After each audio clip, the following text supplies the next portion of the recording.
سرکار غوث پاک نے تو فرمایا میں نے ساری نیکیاں الٹ پلٹ کر دیکھ لیا، صرف 2 نیکیاں ایسی نظر آئی جو رحمان کو سب سے زیادہ محبوب ہیں، انہوں نے اپنے ملفوظات میں لکھ دیا ہے، فرماتے ہیں میں نے ساری نیکیاں چھان کر دیکھ لی، 2 نیکیاں جو سب سے زیادہ اللہ کو پسند ہے، ایک بھوکوں کو کھلانا، دوسرا ننگوں کو کپڑا پہنانا۔ لیکن یہ شرط بتائی کہ بھوکوں کو کھلانے کا مطلب یہ ہے کہ جو غربت اور افلاس کی وجہ سے کھا نہیں پاتا۔ میرے اس کہنے کا مطلب یہ نہیں ہے کہ امیر لوگ کھچڑا نہیں کھا سکتے، تبرک نہیں کھا سکتے ہیں، ہم بھی کھاتے ہیں، آپ بھی کھائیں، سارے لوگ کھائیں، لیکن میرے عزیزو ہمارا کل اثاثہ لا کر کے کیا انہی ساری چیزوں پر ہی خرچ کرنا ہے؟ امت کے لیے ایسے مسائل ہیں، پورے محلے میں گھوم پھر کر کے ہم دیکھ لیں، ہمارے لیے، ہمارے بچوں کے لیے کوئی ایسا کوچنگ سینٹر نہیں ملتا جہاں پر غریب بچوں کو پڑھا کر کے IAS یا IPS تک کی تعلیمات دی جا سکے، اس کے لیے کوئی سوچتا بھی نہیں، اور نہ ہی کوئی ایسا ادارہ ملتا ہے محلوں میں کہ بچہ ہمارا اسکول جاتا ہے، کالج جاتا ہے تو ساتھ میں چل کر کے حافظ قرآن بھی بن جائے، ڈھونڈ کر کے نکالو، نہیں ملتے۔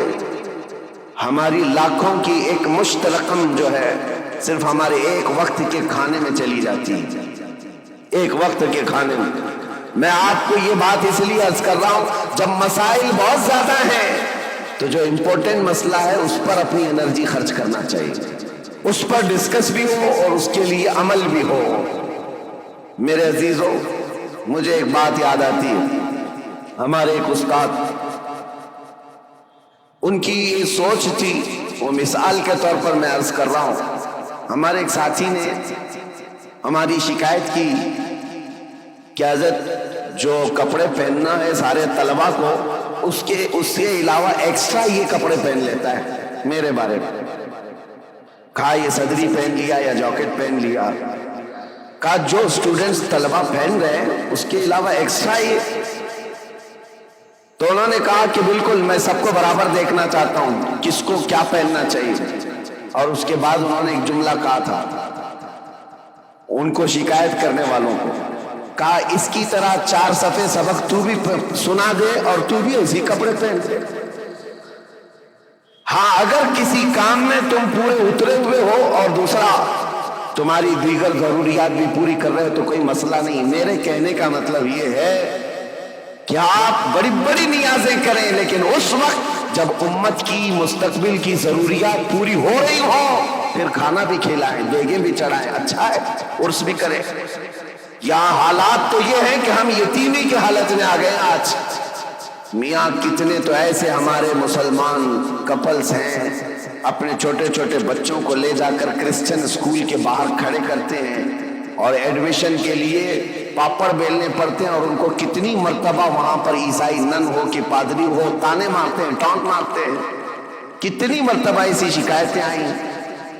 لیکن کیا کریں، ایک جگہ پر مجھے خود یہ بات یاد آتی ہے، ہمارے مقتدی تھے ایک حاجی صاحب، اپنے 2 بچوں کو ایک بورڈنگ اسکول میں انہوں نے ڈالا تھا، 4تھی اور 5ویں کے بچے، سال کا 4 لاکھ روپے پے کر رہے تھے۔ اور ایک بار وہ مجھے ساتھ میں لے کر گئے دکھانے کے لیے کہ آئے دکھاتا ہوں کتنا بہترین ہے، 45 ایکڑ میں بنا ہوا یہ بورڈنگ اسکول ہے، سب کچھ ہے۔ میں گیا تھا ان کے مینیجر سے، میں نے پوچھا کہ شیڈول کیا ہے آپ کا، بچوں کو کیسے آپ ٹریٹ کرتے ہیں۔ انہوں نے صبح 5 بجے سے لے کر رات کے 9 بجے تک کا پورا گھنٹے کا شیڈول بتایا، اس میں پوجا بھی ہے، یوگا بھی ہے، جاگنگ بھی ہے، سب ہے۔ میں نے پوچھا سارے بچے کرتے ہیں؟ کہا سب کرتے ہیں، چاہے ہندو مسلم ہو، سب کو کرنا ہے۔ اور جن کے بچوں کے لیے ہم گئے ہوئے تھے وہ سال بھر سے پڑھ رہے تھے۔ میں نے ان حاجی صاحب سے کہا وہ بڑے پرہیزگار ہیں، ایک نماز بھی قضا نہیں کرتے۔ ہم نے کہا ان کو آپ اپنے بچوں کو اتنی مہنگی پوجا کروا رہے ہیں، اتنی دور لے جا کر کے۔ تو خیر ان کو یہ بات لگی، لیکن انہوں نے جواب میں کہا ٹھیک ہے حضرت میں وہاں سے نکال لوں گا، ہمارا ہے کہاں جہاں میں اپنے بچوں کو ڈالوں۔ یہ بھی تو سوال